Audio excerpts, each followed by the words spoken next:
Pongo este mensaje en las manos de mi Señor Jesucristo, el Señor de señores, Rey de reyes, y pido al Espíritu Santo que sea tomando el control de mis palabras. Hay otros mensajes que aún no he grabado, pero el Espíritu Santo me ha amonestado a grabar este mensaje porque hay alguna confusión entre los hermanos cristianos que es importante despejar.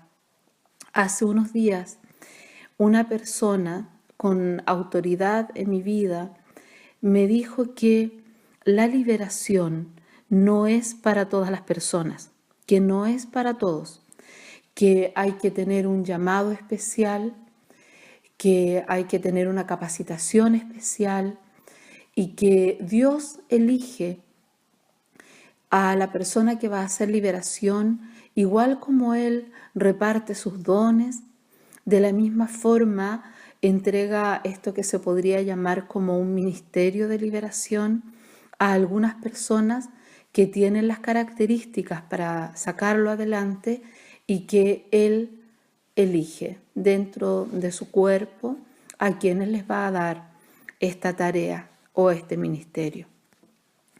Entonces, hermanos, como era una persona en quien yo confío, a pesar de que lo que ella estaba diciendo iba en contra de lo que el Espíritu Santo me ha enseñado y me ha hecho sentir desde que entré al área de liberación, yo le dije que sí y intenté asumir eso como verdad para mi vida. Pero saben, hermanos, el Espíritu Santo me reprendió. Me reprendió con angustia, me reprendió con cuestionamiento, porque nuestro Señor Jesucristo nos hizo sacerdotes a todos y a todos sus hijos. Nos dio la tarea, la responsabilidad de orar unos por otros, de imponer manos unos a otros. Y nos dijo que vayamos por el mundo a predicar el Evangelio, a sanar a los enfermos, a liberar a los cautivos, a resucitar a los muertos.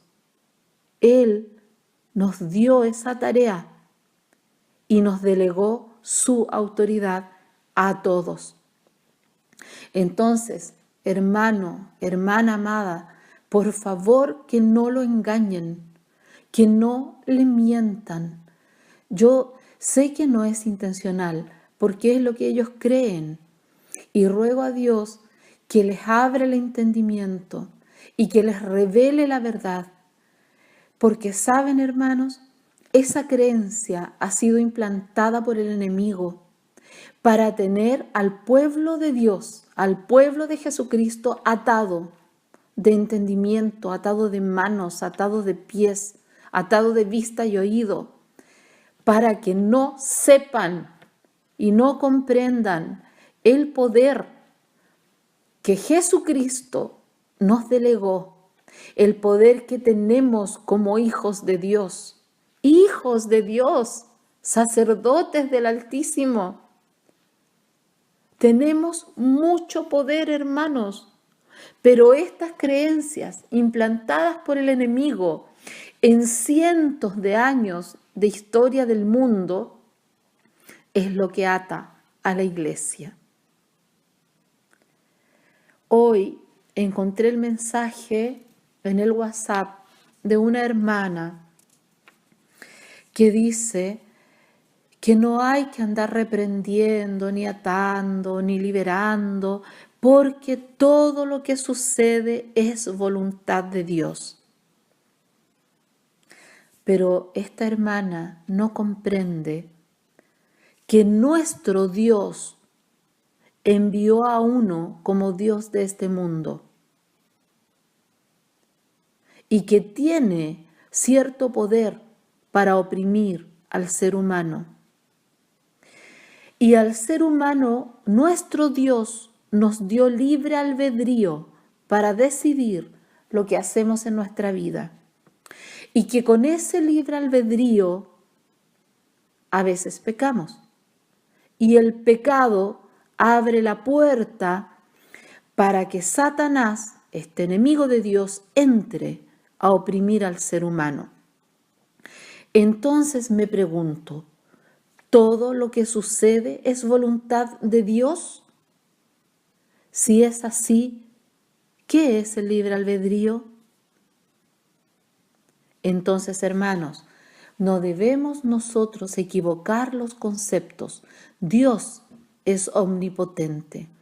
Claro que Él todo lo sabe y todo lo controla, pero no olvide que a nosotros los humanos nos hizo a su imagen y semejanza.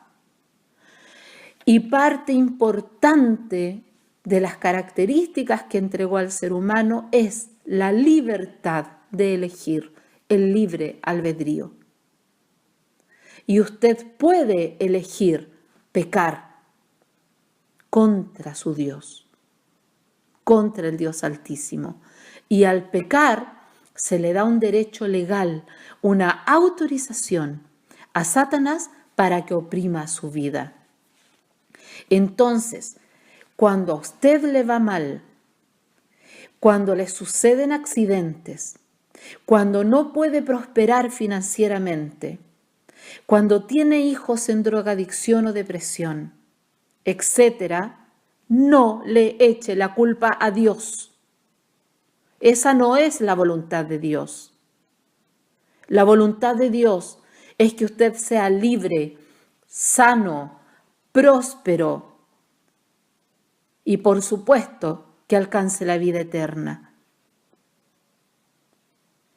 Todo aquello negativo que sucede en la vida es a causa del pecado que cometemos los seres humanos. Ofendemos a Dios basados en nuestra libertad de elección, en el libre albedrío. Y al ofender a Dios, abrimos una puerta para que Satanás, el enemigo de Dios, tenga derecho, tenga autoridad a oprimirnos en nuestra vida. Fíjense ustedes que ayer tuve que hacer liberación a una niñita de 12 años. Esta pequeña nació en la iglesia, nació en el cristianismo. Padre con muchos dones, ministro de alabanza, su madre profeta, pero siempre en su familia han tenido problemas de distinta índole, financiera, problemas matrimoniales, etc. Y esta pequeña comenzó con una gran depresión y la chiquita se estaba arrancando el cabello de tal forma que tenía grandes hoyos en su cabeza, heridas. Entonces, cuando me la trajeron, yo les pregunté si creían en la liberación y si podía hacer la liberación a su pequeña, y me dijeron que sí. Y saben, hermanos, ellos como matrimonio seguramente tienen pecados como todos nosotros, como todo ser humano, pero sus pecados ya habían sido perdonados cuando ellos se hicieron cristianos. Hacen mucha oración, tratan de vivir sin pecado. Sin embargo, la opresión venía de los antepasados. Un antepasado, según obtuvimos información en la liberación, había hecho pacto de sangre con Satanás para obtener beneficio financiero para su vida. Y había pactado sus futuras generaciones. Por lo tanto, el padre de la pequeña y la pequeña estaban dentro de ese pacto, un pacto que habían hecho los ancestros, pero del cual no habían sido libres. Porque cuando vienen esos pactos, que la Biblia habla de los pecados que afectan hasta la cuarta o hasta la 10ª generación, esos pactos hay que cortarlos para que la persona sea libre. Hay que anularlos, destruirlos, dejarlos sin poder para la vida de la persona. Hay que renunciar a esos pecados de los antepasados. Hay que denunciarlos ante el Dios Altísimo y luego cortar toda potestad que tenga el enemigo a través de esos pactos en nuestra vida. Eso no se había hecho y por lo tanto Satanás consideraba que aún tenía ese derecho de seguir atormentando a esa familia, y es lo que estaba haciendo. Entonces, hermanos, esto es parte de la liberación. Lo que les cuento sucedió mucho más, por supuesto, pero si esa familia no hubiese creído en la liberación, nunca se hubiesen enterado de lo que realmente estaba sucediendo con ellos, por dónde estaba entrando el enemigo a oprimirlos. Y era a través de pactos ancestrales. Entonces, hermanos, también había en este WhatsApp que envió la hermana otro concepto. Ella dice: Satanás no tiene derecho sobre nosotros porque pasamos de muerte a vida. Y tiene toda la razón, porque Jesucristo, nuestro Señor, a través de su sacrificio y pacto perfecto en la cruz, lavó todos nuestros pecados.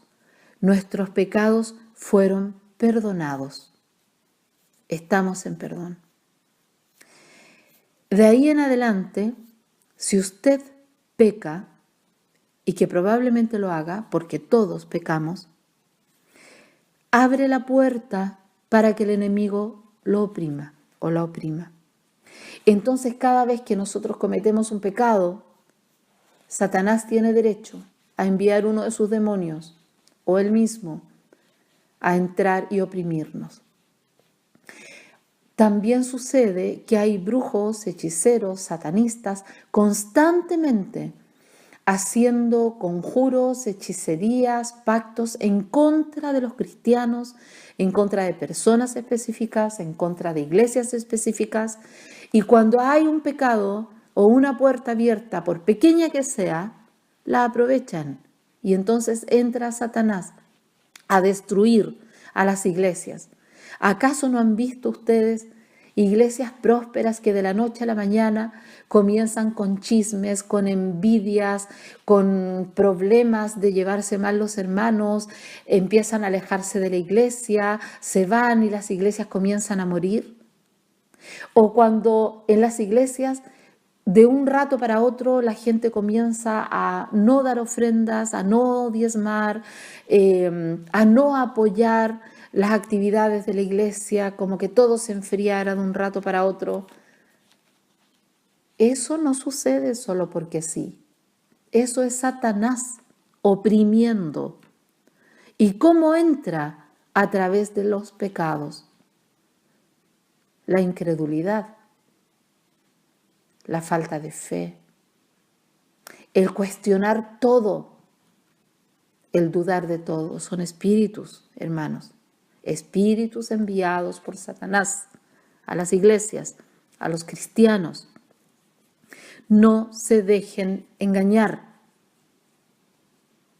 porque hay personas o palabras que tienen apariencia de santidad, que tienen apariencia de espiritualidad, pero son palabras o personas usadas por Satanás para confundir al pueblo de Dios, para implantar mensajes falsos en la mente de los cristianos, para que el cuerpo de Cristo no crezca y no se fortalezca.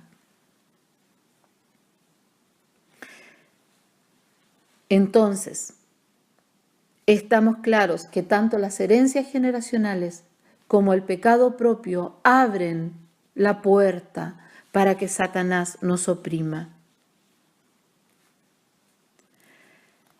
Hermanos, seguramente un pastor puede desarrollar este tema mucho mejor y más profundamente.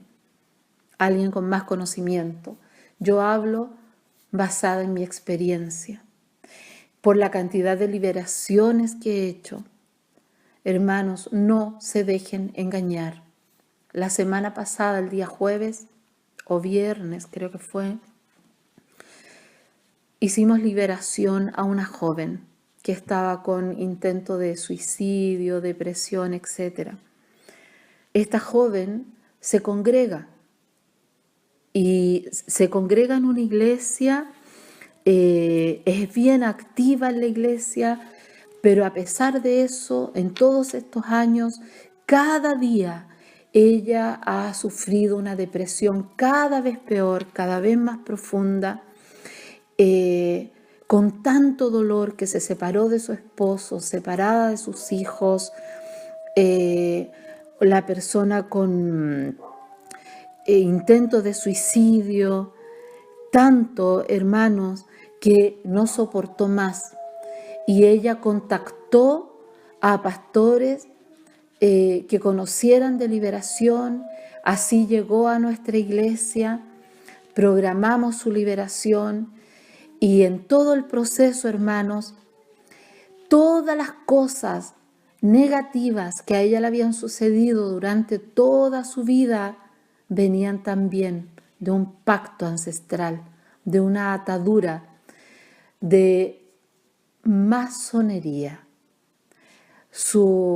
Uno de sus ancestros, masón, había llegado a un alto grado y había pactado la vida de todas sus generaciones.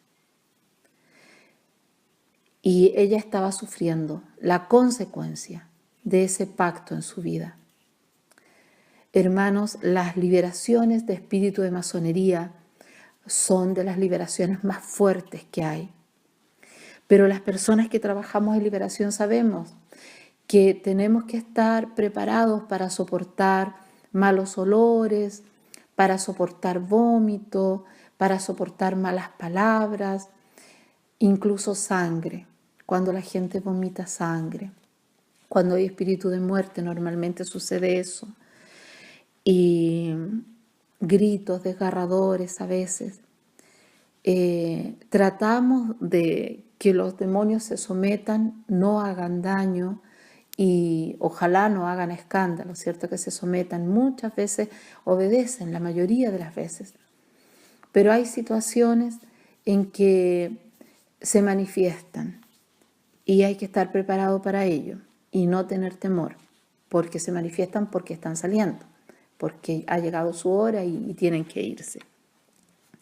Muy bien, hermanos, solamente desde mi experiencia y desde lo que el Espíritu Santo pone en mi corazón, en mi mente, que yo les diga, no se dejen engañar. Satanás pone muchas creencias, ideas engañosas en la mente de los cristianos, que parecen ser verdaderas, que parecen estar alineadas con la palabra, pero no lo están, hermanos. Son engaños del enemigo, son velos en los ojos de la iglesia para no reconocer la verdad y para que él pueda seguir limitando el poder del cuerpo de Cristo. No lo olvide, Jesucristo nos delegó el poder. Jesucristo nos mandó a predicar su palabra, a liberar al cautivo, a sanar al enfermo, a resucitar a los muertos. Él nos mandó y nos delegó el poder. A todos, no a algunos, a todos. Entonces, hermano, ¿qué necesita usted? Primero, creer en el Evangelio completo de Jesucristo. Porque la Biblia lo dice. Su reino no es palabras, su reino es poder. Poder. Entonces, hermano, si usted solamente predica el Evangelio para salvación, está bien, pero es una parte. Es una parte. Después hay que demostrar esa palabra con el poder de Dios. El poder de Dios actúa a través suyo, a través mío, a través de todo aquel que esté dispuesto y que crea y que tenga fe. Lo primero es adquirir conocimiento. Conocimiento para autoliberarnos, porque el enemigo nos ataca constantemente. Incluso puede usar a nuestros pastores, a nuestros hermanos de la iglesia para confundirnos. Su mente tiene que estar clara, siempre alerta, siempre en comunión con el Altísimo, siempre dispuesta a escuchar el Espíritu Santo para que usted no sea confundido y para que pueda permanecer haciéndose autoliberación todo el tiempo. No es solo una vez, ojalá todos los días autolibérese, porque todos los días pecamos, aunque sean pecados pequeños, todos los días el enemigo trata de contraatacar, todos los días tenemos que liberarnos. Oración de autoliberación. Luego, hermanos, no olvide que usted debe tener la fortaleza de Jesucristo en usted. El amor y la misericordia del Padre para liberar a otros. Porque esta es la máxima expresión de amor y misericordia. Si usted sabe que la persona no puede crecer en la fe y no puede crecer como hijo de Dios a la madurez espiritual, porque hay demonios que están impidiendo que madure espiritualmente, ¿qué mayor acto de amor y de misericordia que dejarse usar por el Espíritu Santo para liberar a esa persona y que pueda madurar espiritualmente, crecer en Dios, para que sea salva ella y su casa, él y su casa? Luego, hermanos, debemos desarrollar el espíritu de servicio, que nuestro Padre fortalezca el espíritu de servicio en nosotros para poder dar de nuestro tiempo, de nuestra energía, de nuestra bendición financiera, todo lo que sea necesario para liberar al cuerpo de Cristo, liberar a nuestros hermanos. Y muy importante, ser humildes. Porque si no somos humildes de corazón, no podríamos dejarnos usar por Dios. Tenemos que reconocer que solo somos vasos. No somos nosotros los que liberamos. Es el poder del Espíritu Santo. Es el poder de Jesucristo a través de nosotros que libera, no nosotros. Solo debemos mantenernos como vasos limpios y humildes al servicio de nuestro Señor, y Él hace su voluntad y libera a los cautivos y sana a los enfermos. Él es el poder y a Él sea toda la gloria de la liberación. Y por último, hermanos, debemos mantenernos sensibles para reconocer al Espíritu Santo. El Espíritu Santo nos usa mucho en una liberación, nos muestra imágenes o nos habla para que escuchemos su voz y vamos reconociendo los espíritus que están en las personas para poder expulsarlos. El Espíritu Santo actúa, pero para que el Espíritu Santo pueda actuar, nosotros debemos estar sensibles a su voz para poder escucharlo, reconocerlo. Y eso, hermanos, es oración, ayuno y comunión permanente con el Altísimo. Hermanos amados, no se dejen engañar, no se dejen seducir por falsas doctrinas, por ideas que tal vez hagan su vida más fácil, por creencias que alimenten su ego, no se deje engañar. Jesucristo nos hizo sacerdotes. Jesucristo nos mandó a predicar su palabra, a sanar al enfermo, a liberar al cautivo, a resucitar a los muertos. Él nos dio esa instrucción a todos. Nos delegó su poder a todos. Que nuestro Padre eterno le bendiga con su sabiduría, con su discernimiento. Quite las vendas de su pueblo para que podamos comprender la verdad y reconocer el poder que tenemos, porque la lucha contra las huestes de maldad se intensifica cada día. Y si el pueblo de Dios no sabe que tiene el poder para derrotarlas, estamos perdidos. Solo Jesucristo tiene el poder, pero Él actúa a través de usted. Y usted tiene que creer que el poder de Jesucristo se puede manifestar a través de usted, si usted lo permite. En el nombre poderoso de mi Señor Jesucristo, le bendigo en este día con la fortaleza, la sabiduría y el discernimiento de nuestro Padre Celestial, y que sea el Espíritu Santo revelándole la verdad de estas palabras. Amén.